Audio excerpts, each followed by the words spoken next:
But you also sit on the philosophy of that we can have more influence. Does that come from our ability to control our emotions, or are you coaching that, in other words? Absolutely. The choices that we make as individuals in all four dimensions of life, physical, emotional, social, and even spiritual, are determining the level of influence we have with other people. For example, say you make a commitment to have a meeting with somebody at 10 o'clock and you don't show up until 10:15, right? Mm. I mean, understandably, sometimes things happen, but if this is a consistent pattern in your life where you're not keeping your commitments or you're late for them, that's decreasing your influence because influence is based on relationships. Relationships are based on trust. And if I can't trust you to keep your word or your commitment, then you've got a little bit less influence with me because next time you make a commitment to me, I'm going to be thinking, do they really mean it? Or maybe it's not as important.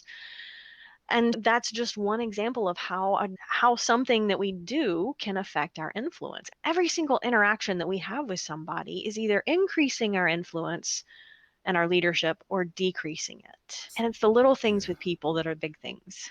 So when you go into the classroom or to the workshop, or you do workshops and keynotes, is that correct? That's correct. Okay.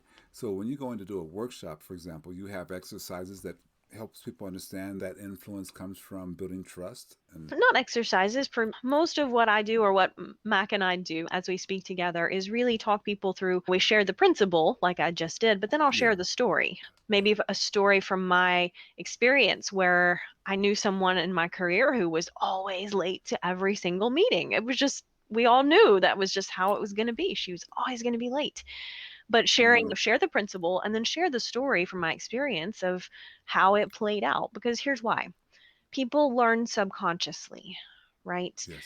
Yeah. If I'm just sharing a PowerPoint with information on it, most of us don't learn, we don't absorb that. In fact, Right. it's boring for a Right. lot of us.